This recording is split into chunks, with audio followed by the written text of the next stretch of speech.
अस्सलाम वालेकुम, मैं जमील फारूकी हूं। आप मेरा ऑफिशियल यूट्यूब चैनल देखें। आज 1 दिसंबर है, इतवार का दिन है। जिस वक्त ये वीडियो रिकॉर्ड हो रही है पाकिस्तानी वक्त के मुताबिक दोपहर के 1:30 बज चुके हैं। और मेरी अंडरस्टैंडिंग में, मेरी नजर में अब तक की सबसे बड़ी डेवलपमेंट, सबसे बड़ी ब्रेकिंग न्यूज, सबसे बड़ी खबर यह है कि सानिया डी चौक यानी डी चौक कत्लेआम यानी डेथ स्क्वायर मैसेकर के ऊपर दुनिया फट पड़ी है। फिर चाहे वो आलमी न्यूज फोरम्स हो, आलमी सियासी फोरम्स हो या इंसानी हुकूक की तंजीमें हो, वो सब अब खुलकर बोल भी रही हैं, इसके ऊपर रिपोर्ट तैयार कर रही हैं, पूरे पूरे आर्टिकल लिख रही हैं। जबकि पाकिस्तान की सरकार क्या कर रही है, वो इस सारे मामले को कवर करने के लिए इंतहाई मज़ाहिका खेज किस्म के एलामिया जारी कर रही है, प्रेस रिलीज जारी कर रही है। कुछ देर पहले वजारत दाखिला की जानिब से इंतहाई भौंडा किस्म का मज़ाहिका खेज प्रेस रिलीज जारी किया गया। फिर अभी इत्तलात मिल रही है, थोड़ी देर पहले पाक फौज को इस्लामाबाद के अंदर तैनात कर दिया गया। हमारे बहुत सारे सहाफी इसके ऊपर ट्वीट्स कर रहे हैं। उसकी डिटेल्स क्या है, वो डिटेल्स मैंने शेयर करनी है। 26 नवंबर को जो कुछ हुआ उसको सेटिसाइड करने के लिए हर रोज एक नई फेक न्यूज का एजेंडा सेट कर दिया जाता है ताकि उससे नजरें लोगों की हट सके। इतना बड़ा वाकया, इतना बड़ा सानिया हो गया जिसके ऊपर पूरी दुनिया रिपोर्टिंग कर रही है। पाकिस्तान के अंदर सहाफी मुंह साइड पर करके बैठे हुए हैं, टीवी चैनल्स मुंह साइड के ऊपर करके बैठे हुए हैं। लेकिन कुछ रिपोर्टर्स, चंद रिपोर्टर्स की टीम जो ग्राउंड के ऊपर मौजूद थी, वो एक इंतहाई अहम काम करने जा रहे हैं। उन्होंने एक डॉक्यूमेंट्री तैयार कर ली है, किसी हद तक जियो फेंसिंग अपने तय भी कर ली है कि कितनी लाशें वहां थी और कितनों को उठाया गया। बड़ा डिटेल्ड काम किया है। उसकी तफसीलात क्या है, वो तफसीलात शेयर करूंगा। बुशरा बीबी के खिलाफ एक प्रोपेगेशन शुरू कर दी गई है खामखा, हालांकि होनी किसी और के खिलाफ चाहिए। उसकी तफसीलात क्या है वो भी मैंने शेयर करनी है। और कुछ इंतहाई भौंडे किस्म के मज़ाहिका खेज बयानात वो भी मैं शेयर करूंगा। इसलिए गुजारिश है वीडियो को शुरू से आखिर तक देखिएगा।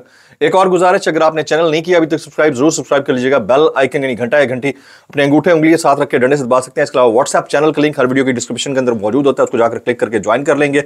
और मेरा जो इंस्टाग्राम ऑफिशियल वेरीफाइड अकाउंट है उसका स्क्रीनशॉट मैं लगा दिया करता हूं। अगर आपको मुझसे बराह रास्त कोई बात करनी है वहां डीएम कर सकते हैं, डायरेक्ट मैसेज कर सकते हैं, कॉल करने की जरूरत नहीं है। इससे पहले कि मैं डेथ स्क्वायर मैसेकर या डी चौक कत्लेआम के ऊपर डिटेल्ड में जो आलमी मीडिया, आलमी सियासी फोरम्स और इंसानी हुकूक की तंजीमें बात कर रही हैं उसके ऊपर बात करूं, थोड़ी देर पहले, चंद लम्हे पहले, जिस वक्त ये व्लॉग रिकॉर्ड हो रहा है, खबर आई है कि इस्लामाबाद के अंदर पाक फौज को तैनात कर दिया गया। हमारे दोस्त एहतशाम अली अब्बासी, इसके अलावा दीगर रिपोर्टर्स इसके ऊपर कॉमेंट कर रहे हैं, ट्वीट कर रहे हैं, जबकि प्रेस रिलीज वजारत दाखिला की जानिब से जारी किया गया। मैं चाह रहा हूं इस प्रेस रिलीज को आपके सामने रखूं। वजारत दाखिला के प्रेस रिलीज के मुताबिक पाक फौज की तैनाती का मकसद अहम तनसीबात को महफूज और गैर मुल्की सफारतकारों की हिफाजत और दौरे पर आए अहम वफूद के लिए महफूज माहौल को यकीनी बनाना था। यह 26 नवंबर से पहले यानी 24 नवंबर के बाद जब फौज को तैनात किया गया आर्टिकल 245 के तहत। पुलिस और रेंजर्स ने इस पुरतशद्दुद हुजूम को मुंतशिर करने के लिए एम्यूनिशन, लाइव एम्यूनिशन का इस्तेमाल नहीं किया। यह कौन कह रहा है? वजारत दाखिला कह रही है। फिर कहती है वाज़ेह है कि पाक फौज का इस पुरतशद्दुद हुजूम से बराह रास्त कोई टकराव नहीं हुआ और ना ही वो राइट कंट्रोल पर तैनात थी। यह कौन बोल रहा है? वजारत दाखिला। आगे सुनिए, मुंतशिर करने के अमल के दौरान क़यादत के हमरा मुसल्ला गार्ड्स और मुजाहिरीन के मुसल्ला शरपसंदों ने अंधाधुंध फायरिंग की।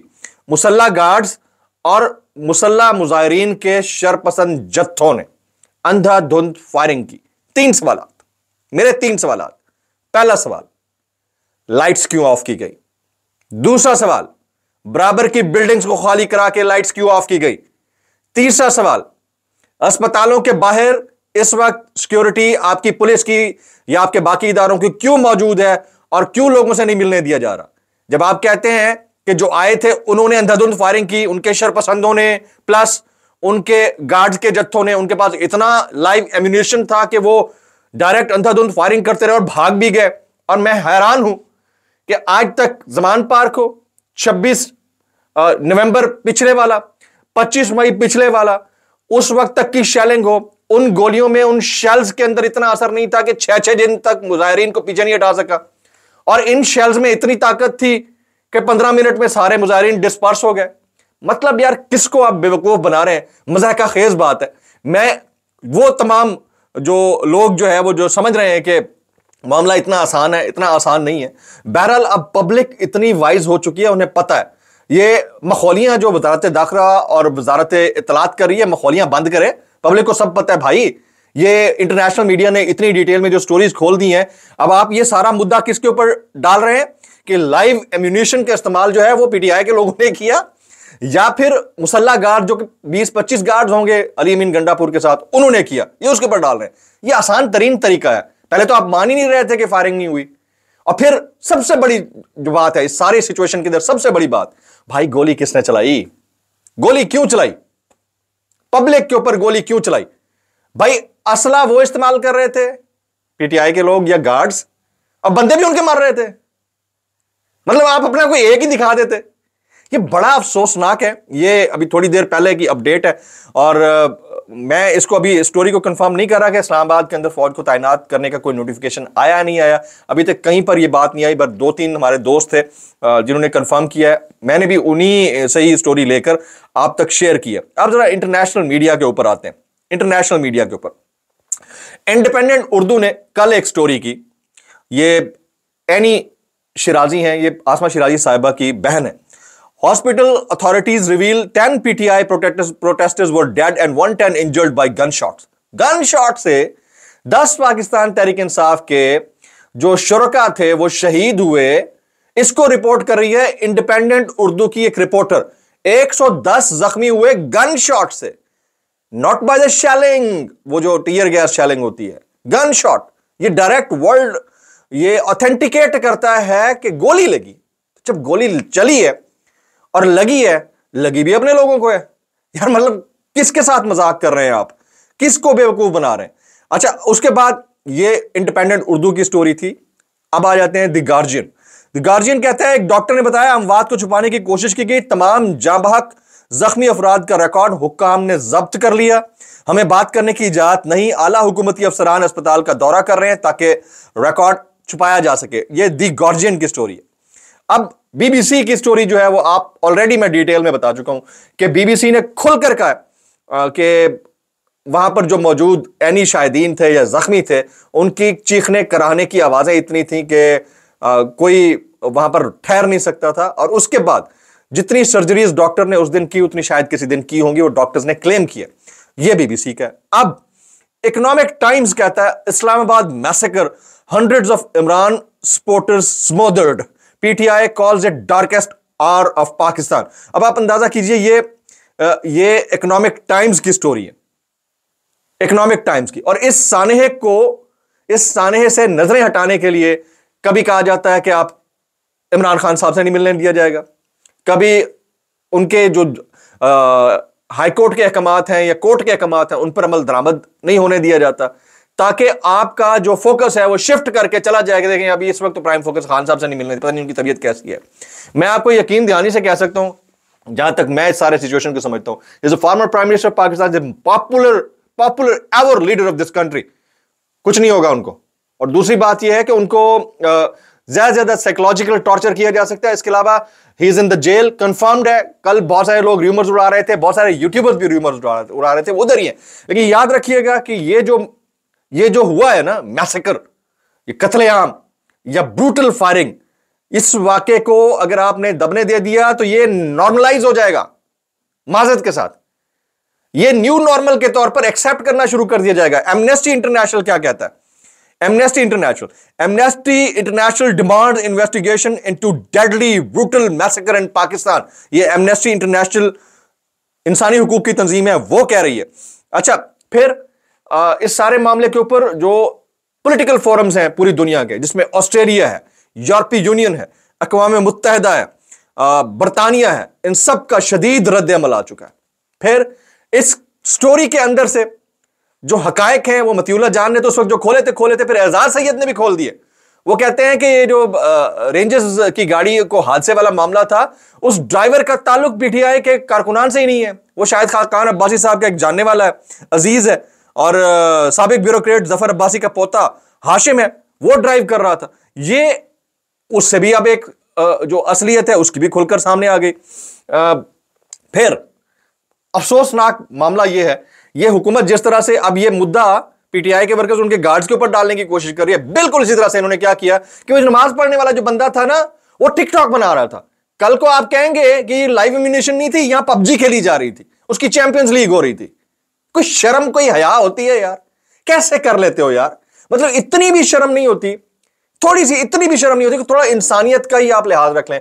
और अगर आपने एंटीक किस्म के बेगैरत देखने हैं पाकिस्तान के अंदर, एंटीक किस्म के, और आपने ऐसी कौम देखनी है जिनके अंदर जरा बराबर हिस्स नहीं है इंसानियत की, तो आप उनको देख लें जो लाशों के ऊपर ठट्ठे उड़ा रहे हैं।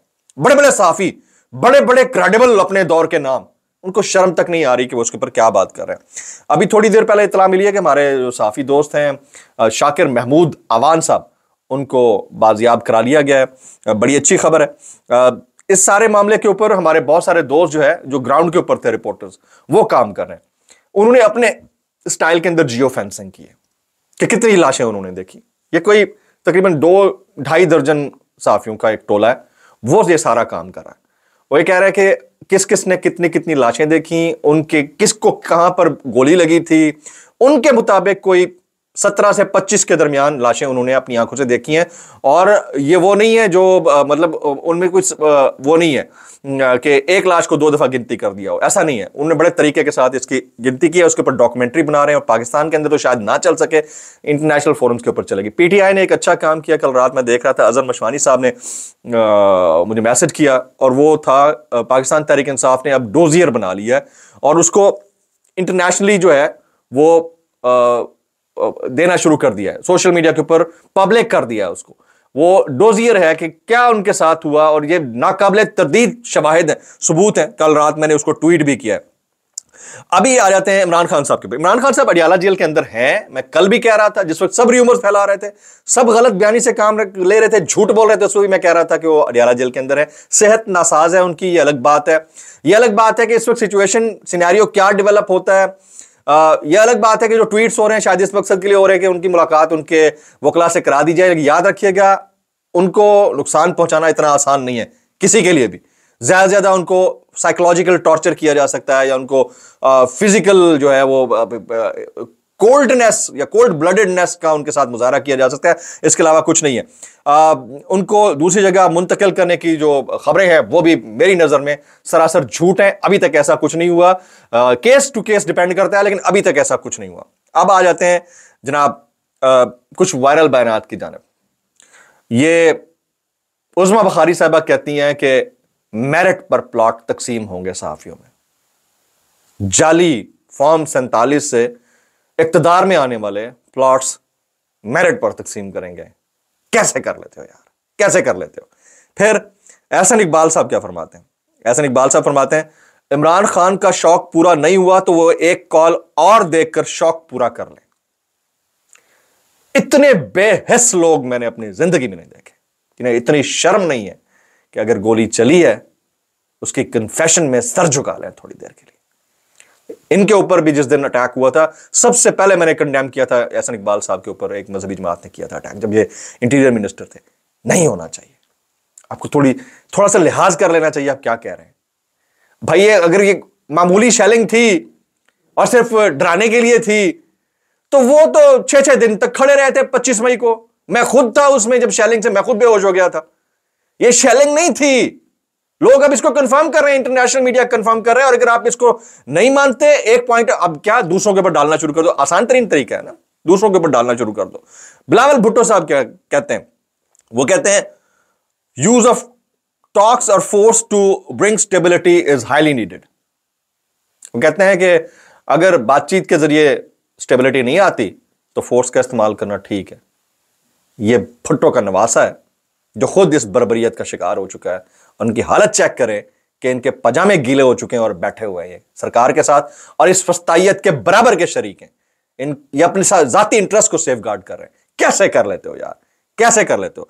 इंटरनेशनल फोरम जो कुछ बोल रही हैं हमारे दोस्त अहबाब साथी सब बोल रहे हैं, लाइक इमरान रियाज खान, समी इब्राहिम, साबिर शाकिर, हामिद मीर, डॉक्टर शहबाज गिल एंड औरिया मकबूल जान साहब का जो ट्विटर है वो अभी तक एक्टिव नहीं हुआ। यूट्यूब पर उनके बयानात आना शुरू हो गए। व्लॉग से इतना ही। दुआ में याद रखिएगा। अस्सलाम वालेकुम वरहमतुल्लाहि वबरकातुहू।